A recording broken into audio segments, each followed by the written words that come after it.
What makes a great speech?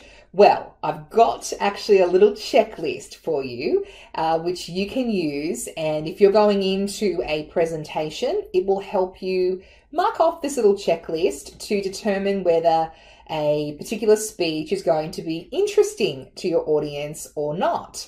But it's really important to know what audiences are looking for and what they are going to find interesting.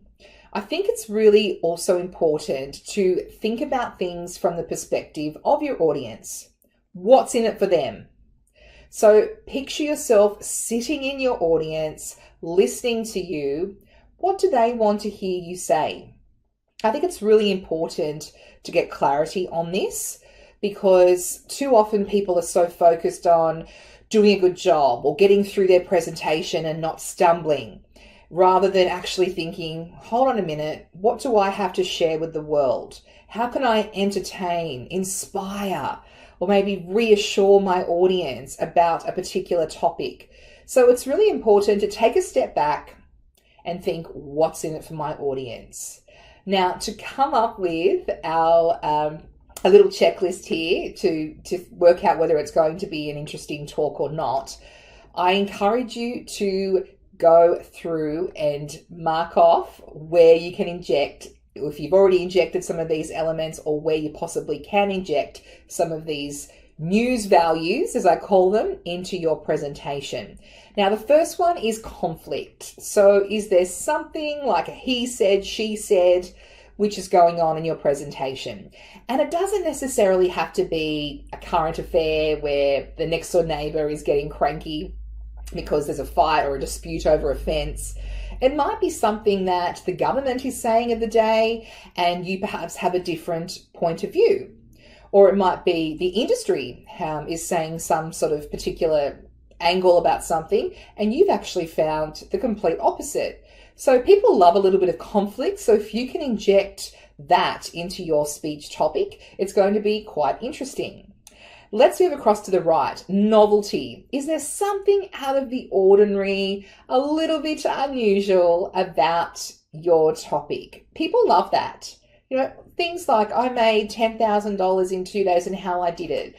That's probably a human interest factor as well, but just something a little bit different that people don't see every day. And that's probably a bad example, but let's just say you were hauling an Air Force Hornet for a charity event and you had 15 people there hauling a Hornet, which has happened, and it's raised a lot of money for charity. It's quite visual, it's quite different, and importantly, it's not something you see every day. So if you've got something like that, put that into your presentation. Proximity. So does this affect local people?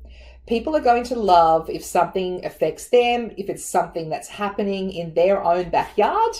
They're going to care more about that than they will if you were talking to a Sydney, Australia audience at a Sydney corporate event. People are going to care more about something which is happening right now in Sydney than they are if something was happening right now in France or Germany or anywhere else overseas. They're going to care more if it affects them, if it's close to home. So think about how you might be able to put this into your presentation.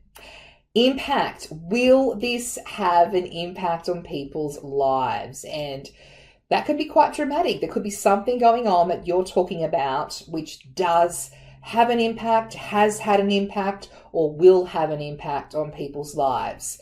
That could be interest rate rises and how that's going to knock off, or how it's going to really stretch Australian families. Something like that. And that's just what I'm thinking at the top of my head. If you're a financial planner or in a particular financial industry like an accountant or any of those sort of jobs, something which is going to make an impact on people's lives, was going to spark attention from your audience.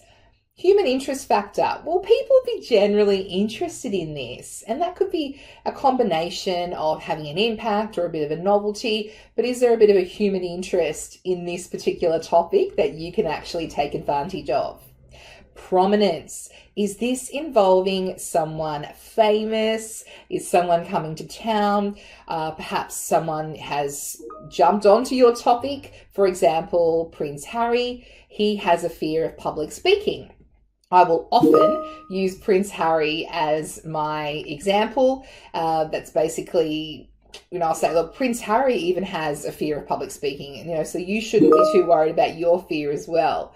And my message is coming through right now. So, think about someone who might be prominent that you could actually relate to and use that as a hook. Is there a large landmark which is highly noticeable? And then timeliness or currency.